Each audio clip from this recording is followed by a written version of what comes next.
Hello, everyone, and welcome to this week's episode of Recovery Talk. So, first off, as you may be aware, I try to publish new episodes every week on Tuesday morning, UK time. But I've realized that sometimes life happens, right? Sometimes I might post on a Wednesday or a Thursday. I do try to aim for Tuesday mornings just because I like having some kind of consistency and predictability. But I realized that, like I said, life happens and there might also sometimes be a week where there won't be a new episode, right? But I feel like at this point, I have so many episodes that even if there isn't a new episode that specific week, chances are there probably is one episode that you haven't heard yet. Or maybe you have listened to all my episodes, in which I am honored, genuinely honored. Anyways, guys, today I wanted to talk about a phenomena that I have not really spoken about before. I've spoken about perfectionism before. I've spoken about eating disorder perfectionism, but I have not spoken about recovery perfectionism. I may have touched upon it, but I feel like it is something that deserves an episode on its own. So, perfectionism. It is something that I feel like is quite often spoken about when in terms of eating disorders. And sometimes it becomes a bit more of like a myth, like, oh, eating disorders happen to perfectionistic people and these kind of things. I would argue that, although, rigidity and perfectionism as personality traits may make you slightly more likely to develop an eating disorder, I also think that it is important to say that an eating disorder can induce these traits. And not to mention, not everyone with an eating disorder struggle with being overly perfectionistic, right? So it's common, but it doesn't happen all the time, and it can also be a side effect of starvation, even in people without eating disorders, as seen in, for example, the Minnesota starvation study. So it becomes a bit of a chicken and egg situation. Did the perfectionism cause the eating disorder, or did the eating disorder cause the perfectionism? Or maybe a combination of both, maybe the eating disorder worsened it.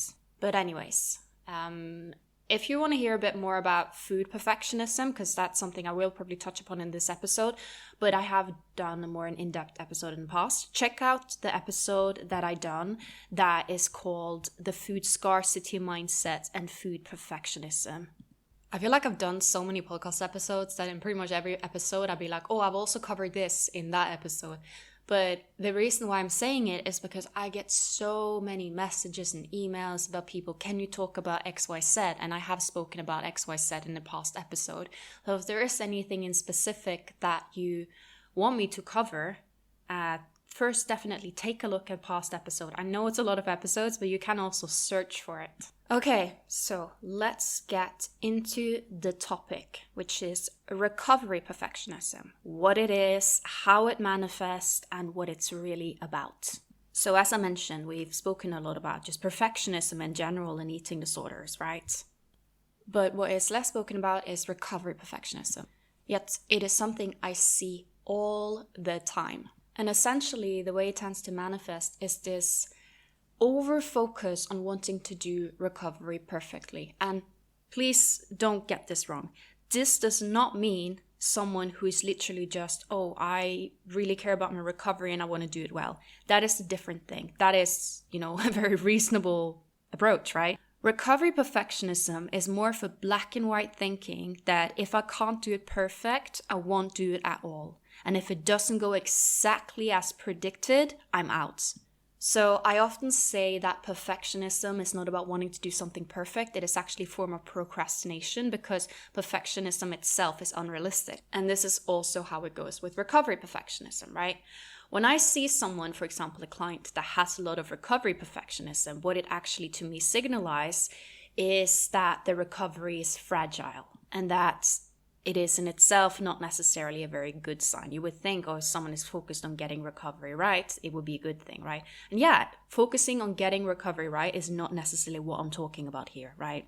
I'm talking about perfectionism, feeling like you must know everything before getting started, feeling like everything must be perfectly predicted, like it must be the perfect time, and that overall the circumstances must be a certain way. Everyone around you must have a certain level of knowledge so they don't say the wrong thing. Your weight restoration, if that's part of your recovery, needs to follow a specific path. your extreme hunger needs to follow this specific pattern, it needs to manifest in that way. And then as soon as there is something that doesn't go exactly after the plan, the person panics and is like, okay, well, that's it. Recovery's not for me. I'm out. But here's the thing about recovery. The hard and brutal truth about recovery is that it is inherently a bit messy, chaotic, and unpredictable. You can't always quite tell how it's going to go. Yes, there are some very common phases and common experiences, all of which I've covered in this podcast or will cover. But at the end of the day, you are going to feel in doubt. You are going to feel out of control. You are going to feel like, is recovery really working? Is recovery really even for me? All of these things are normal part of recovery. One thing that I see so often when I work with clients is that clients will have a specific idea in their head about how their recovery will turn out and manifest, and what will be difficult and what will be easy. And very often when I work with them, what we see is that actually what they thought was going to be easy becomes hard, and what they thought was going to be very hard is actually quite easy. A good example, we work with clients who are convinced that challenging certain fear foods or certain behaviors, for example, quitting calorie counting, is going to be the hardest part, or they think that they're absolutely going to hate their recovered bodies, right? And then they realize that these things were actually quite easy. Okay, not necessarily easy, but easier than they thought. It was not that big of a deal that they made it in their heads, right? But then there could be other things that they thought were going to be pretty easy in recovery that actually turns out being far more challenging. Maybe things that they weren't prepared for. For example, in my own recovery now, 10 years ago, I actually found eating, like just literally just eating the food and not skimping on my meal plan, to be pretty easy, right? You would think that that would be something very difficult, but for me, actually getting in those 3,000 calories was not really that difficult. Like, there were times where I didn't quite feel like it, there were times where I was quite full, there were times where I was just like, feeling triggered or whatsoever. But for me, that wasn't the hardest part. It was what I had expected to be difficult, right? Because you always hear, anorexia, fear of food, all of these kind of things. But I was pretty determined and consistent to just follow through with the meal plan, right? It was not really anything that was that challenging to me. What I ended up finding extremely difficult was getting rid of certain very sneaky behaviors that were almost subconscious and had become automatic. The type of little behaviors that maybe a therapist wouldn't necessarily even spot. This is something that for me was the most difficult part. And also separating myself from the eating disorder. Working on finding my own identity. Who am I? What do I want? Who am I outside of my eating disorder and also outside of my recovery? What is my personality and preferences, and what was actually just eating disorder induced, right? These things I found far more challenging. So this was just an example. Someone else may have the complete opposite experience to me, right? Where they found the identity bits to be quite easy, and letting go of the eating disorder almost just a relief, right? But they find the eating part to be very, very challenging, getting the food in to be very, very challenging, right? So everyone is different, and what you expect to be a challenge, yeah, you might be right, but it can also, turn out to be something you didn't quite expect. Another very common manifestation of the recovery perfectionism that I see over and over, and I'm sure some of my listeners will be guilty of this, and it's not necessarily exclusively a bad thing, right? But it is endlessly seeking for information, right? And you may be wondering, come on, Malia, you have a psychoeducation podcast. Like, isn't it a good thing to seek out information? And the answer is, yes, it is. But not if you are endlessly waiting to have consumed enough information to start recovery, because you're never going to feel like you know it all. There's always going to be something you don't know inside out. You don't need to be a recovery expert in order to recover. Yes, it can be super helpful to know a little bit about the basics, for example, know the basics of metabolism, know the basics of like set points, extreme hunger. Knowing of all of these things can be absolutely life-saving. And I know for me, knowledge in my own recovery and knowing actually what was going on beyond just what my therapist told me, because my therapist would not really share, why things happen, but more like this is what you need to do, right? Finding out the whys really, really helped me in my recovery. And that's why I started Let's Recover in the first place. But there is a difference between being, seeking out information and finding that helpful and interesting in recovery versus thinking that you must know everything, read everything, listen to everything before you can start recovery, and instead using that thirst for knowledge as a way to procrastinate your own recovery.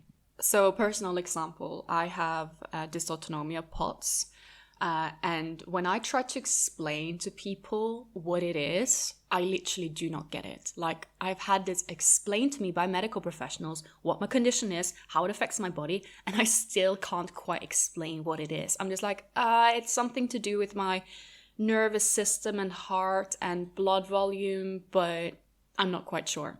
But you know what? Even though I don't know exactly how it works in my body and don't quite understand it, I still take my medication. I still, get in the ridiculous amount of salts I need to eat in a day. I still get that in because it works, right? I don't need to understand exactly how it works or be able to be an expert on my illness in order to work on recovery or management from it. Knowing the basics, super helpful. Seeking out support, super helpful, right? That is absolutely true. But I didn't say, you know what, I'm not going to start medications yet. I'm going to wait until I've read more books about this illness. No, I start, the treatment as I am learning. And this is so important because I see so many people with eating disorders who are endlessly consuming content, and they know so much. They could probably write a book about eating disorders or give amazing advice to everyone else, right? But they're not applying the knowledge to their own situation. And very often the same people who are in that group, right, they are actually kind of telling themselves, and maybe telling others, that they will eventually apply it to themselves, just not right now because X, Y, Z, So then there is this procrastination, like, oh yeah, I will recover eventually, just not right now. And please don't think that I'm in any way judging this group of people. Those of you who know me and know my message knows that I have love and compassion for people no matter where they are in their recovery journey, no matter if they are engaging in recovery, if they're refusing recovery, I still have love and compassion. But of course, this is a recovery podcast, right? So essentially that is, of course, going to be, my message is going to be towards recovery, right? And I'm essentially just trying to call out those who are a little bit in denial in themselves and are endlessly procrastinating and maybe need that little push, right? That's what I'm trying to do. So when it comes to postponing recovery, I've discussed how recovery perfectionism is a very, very common method of postponing recovery, right? Feeling like it must be the perfect time, you need to have all the knowledge, and then you realize that there is no such thing as a perfect time, nor is there such a thing as all the knowledge either, because it's a field that people are still studying, finding things out. We don't know everything yet. Wanting to do recovery well, wanting to do it in a way that is optimal for your own mental and physical health, there's nothing wrong with that. If anything, that's a really good approach. But please be mindful of this becoming perfectionism that prevents you from taking action. Instead, it is so much better to just start, to just do. Even though you don't know exactly the map there, it's better to just start and start messily, right? And even if you have the best support system, still it can't always be completely predictable, right? I often work with people who work with me and they have a whole team. So they will have me as a coach, and then they will have a doctor, a dietitian, a psychologist. So again, there will be like a whole team of people, and they still will feel anxieties. They'll still feel uncertain. I think what's important also to know is that you learn as you go, right? That's one thing I realized in my own recovery, is that as I was in recovery, I learned a lot just from being in recovery, from doing rather than just thinking about doing. One of the big things that I learned, that I also see a lot in my clients, is that I learned that the best way to get rid of doubt is not by necessarily endlessly just reading and looking for reassurance, but by actually doing the thing and then getting your own evidence with time. Of course, this can be a tricky one because in recovery, sometimes you may have certain doubts. For example, oh my God, the weight gain will never end. I will gain weight every day for the rest of my life, right? And then you start recovery, and then you may experience some rapid weight gain in the beginning, right? And then you think, oh, this just confirmed my worst fears. I'm out of here. So this is why it's important for me to add that the best way is to just do, but actually do it consistently, not just dip your toes into it and being like, nah. You need to actually give it a chance to work its magic. This is one thing that I did in my own recovery. I started recovery, and I was convinced that I was just going to gain and gain and gain again. It would never end. I didn't have a set point range. It would just keep going. And then I started recovery, and I got that exact thing confirmed by gaining 5 kilos in 5 days. And oh my God, was I tempted to tap out of recovery and be like, see, my metabolism is broken. I'm ruined. I'm abnormal. Oh my goodness, this is happening to everyone but me, right? But instead, and this is in part thanks to knowledge that I actually found that this is normal, right? I kept going. So this would be an example of me taking knowledge and applying it, right? So I remember that I had consumed content that said that, hey, you know what? This is actually normal and it will end with time. You just got to keep eating and let your metabolism heal. And that was true, right? So again, it's about applying the content rather than just collecting it endlessly for no reason, and also giving it time to work, right? I heard so many people who are in recovery and they're like in the middle of recovery, even in early recovery, and they're like, oh yeah, see, I'm the unicorn, it doesn't work for me. It's like, well, you just you just started, you're not out of recovery yet, right? I think sometimes people confuse the temporary stage of recovery, right, with the stage of being recovered. But those are two completely different stages. So metaphor that I often use, I may have used it before, is to look at recovery as the bridge between an eating disorder and your healthy self, right? So imagine you have, two cliffs, right? And there's a bridge between them. So one of the cliffs is the eating disorder cliff, right? And that is the cliff that it is a dangerous, dangerous cliff, right? It's very, very dangerous, but it is the cliff right?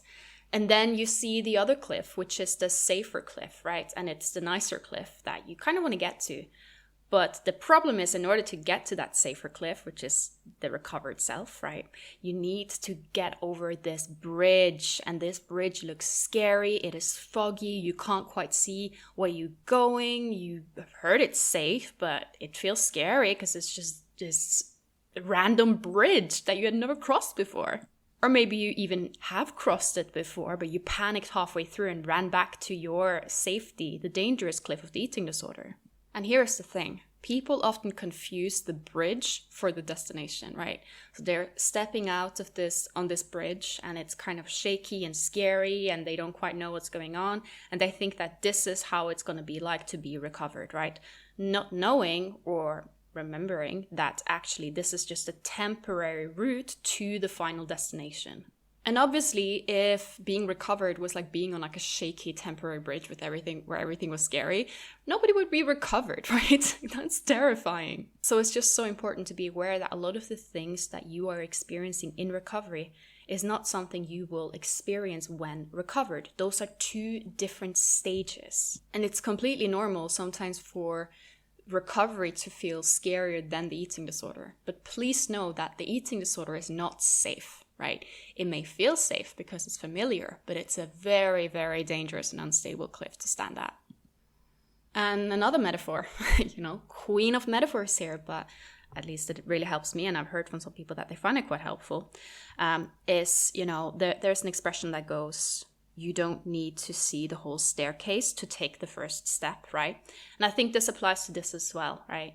You don't need to see maybe the whole bridge or know the whole bridge, how it's going to be in order to take the first step.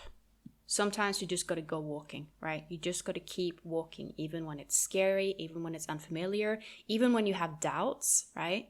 And this doubt part is so important, because what I see very often is people who start recovery, they want to recover, but what stops them is the doubts, right? It is the doubts of, do I really need recovery? Spoiler alert, yes, you do. And denial of severity or presence of illness is actually an eating disorder symptom. But it's also this doubt, like, will it be worth it? Will I handle it? Will it actually work for me? blah, blah, blah. It's all of these doubts and sometimes outright conspiracies that people have that stop them from pursuing recovery. And my favorite expression is, if you can't do it calm, you got to do it scared. Most people I work with have doubts about recovery. They have doubts if they're doing the right thing. They have doubts if it's going to work for them. They have doubts. I think sometimes they may even doubt me. Like, are you telling me the truth, or are you like trying to, I don't know what my I guess intentions would have been, but are you trying to trick me? Like, that's again what the eating disorder sees, right? And again, doubt is a normal part of the process. You have to just accept that the doubt is going to be there, right? You're going to feel suspicious over the whole recovery journey. You might feel suspicious over your team, right? You might just feel like, yeah, this is really suspicious and it may not work. I don't know what I'm into here. But you still got to do it, right? Because the one thing people tend to regret when they're old and on their deathbed is not something that they did, but the things that they didn't do. How can you know that recovery, the destination of recovery, isn't for you before you've even been there, right? How can you judge destination recovery based on how the bridge felt like? Do you want to spend the rest of your life knowing that you didn't give it your full? You didn't try it, right?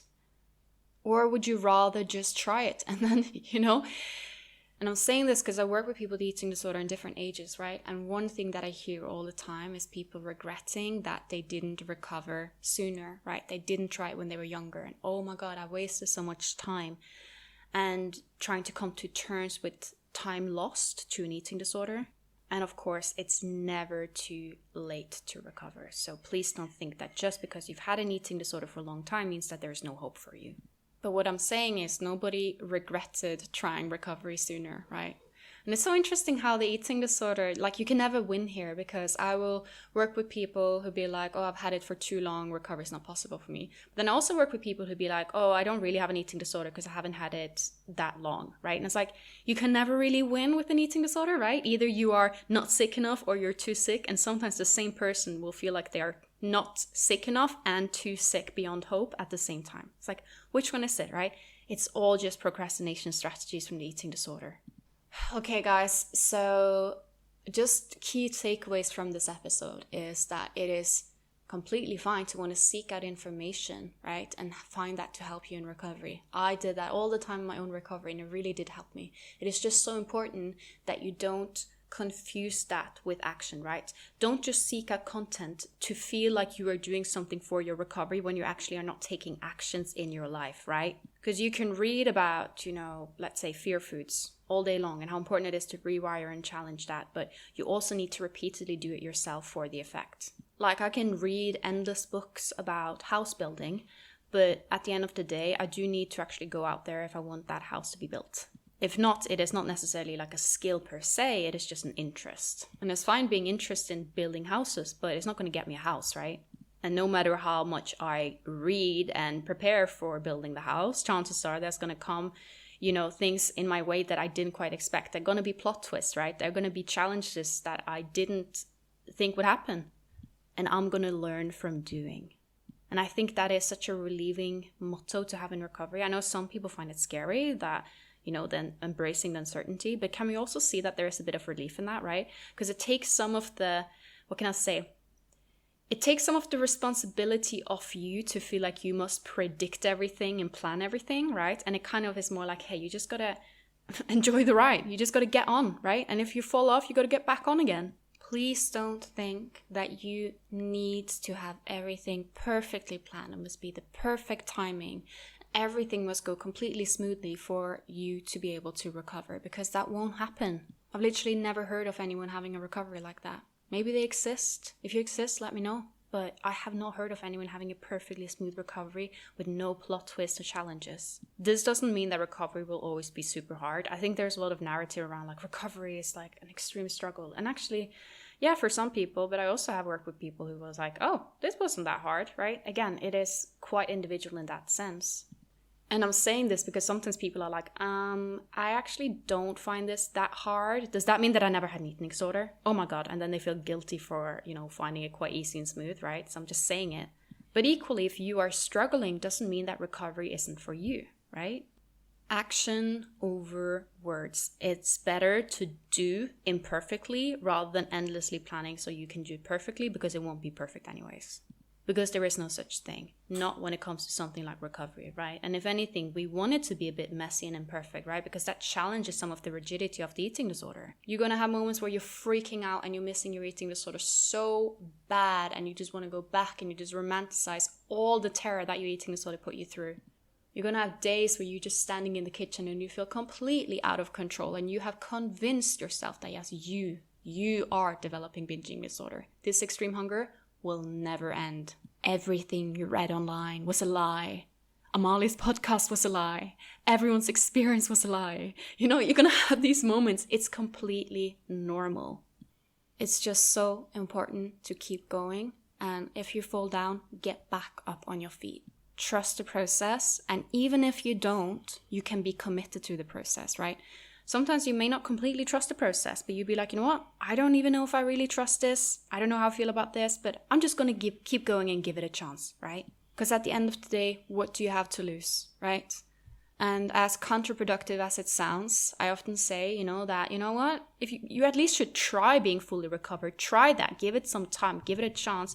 And then if you hate it, you can always just go back to your eating disorder. That's an easy choice. You can just pop right back there. You know exactly how that would work. You know exactly what to do. But you gotta give destination recovery a proper chance. You can't just, stand there on the bridge and be like, Or you can't just go there, stay there for 2 seconds and be like, nope, not for me. Gotta give it a full chance. You owe yourself that. You owe your future self that. So keep moving, guys. That is essentially the takeaway. Okay, guys. So for listener question, this is kind of a listener question, but it's something that I'm asked all the time, and that is about my coaching, one-on-one coaching waitlist. And when are you doing more, taking in more clients? How long is the waitlist? What is going on there? I have answered this before, but it is something that, is changing and evolving. So I thought it could be something worth just updating for again. And the truth is, right now, my waitlist is quite long, right? I still would say if you do want to work with me, get on it, right? And I mean, it could be that, when I contact you, like, hey, I have spaces available. You don't need me anymore. But then it's like, you didn't really miss out. There's not really any loss of that, right? It's just like, okay, yeah, I don't need it anymore. Okay, fine. That's it. Because it's free to be on the wait list, right? There's not really any consequences of it. If you're on the wait list, you don't have to work with me. You don't even have to respond when I email you that I have spaces, right? You can completely ignore me. I won't take it personally.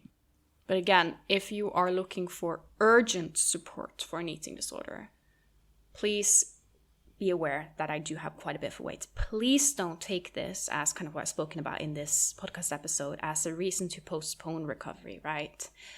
Or be like, oh yeah, I'll recover when Amalie has spaces, because it can be quite a while.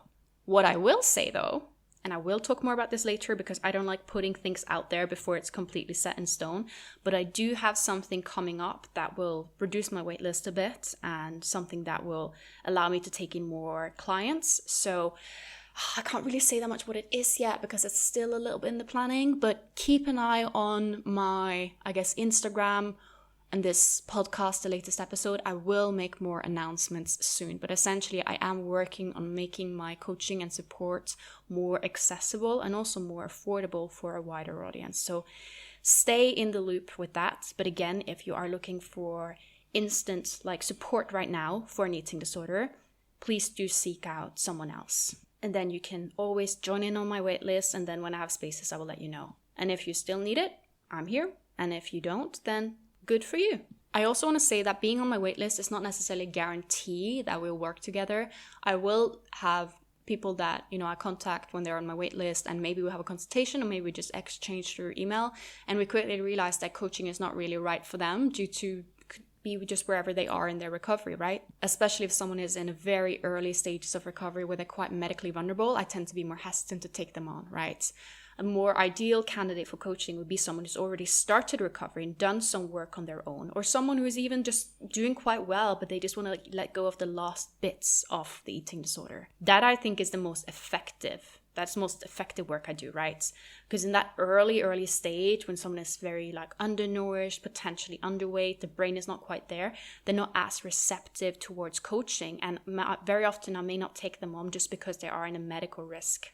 So please don't think like, oh, if I join Amalia's waitlist to work with her, I might be too recovered to deserve a spot. That there's no such thing, right? There's no such thing. If you are doing so well that you don't need me, then again, great. But if you feel like, oh yeah, I'm doing a lot better, I'm not at my worst, but I'm doing a lot better, but I would still like some help with the last bits, I'm here. I've never turned away anyone for being quote unquote too recovered, right? Never. But I have turned away people for being just too vulnerable for coaching to be the right type of treatment. And I have quite strong ethics about who I work with in that terms, right? Like I'll be very hesitant to take on someone who's acutely vulnerable without them having any kind of strict medical support supervision, and that their team also needs to agree with the coaching. But yeah, anyways, that was a little bit about that. But if you are interested more in what I have to offer in that sense, do keep a bit of an eye on things the next coming weeks or so, because I do have something launching that will be more accessible and more affordable than one-on-one coaching. And if you are on my waitlist, you will probably be the first person to know about this thing. So if you are interested in the thing I'm speaking about, which I'm speaking very vaguely about, you could also join my waitlist just for that, right? And I will send you an email when things are up and running. Okay, guys. Have an amazing week, and I will see you guys next week. Please do something that challenges you today and tomorrow, and yeah, until it no longer challenges you, right?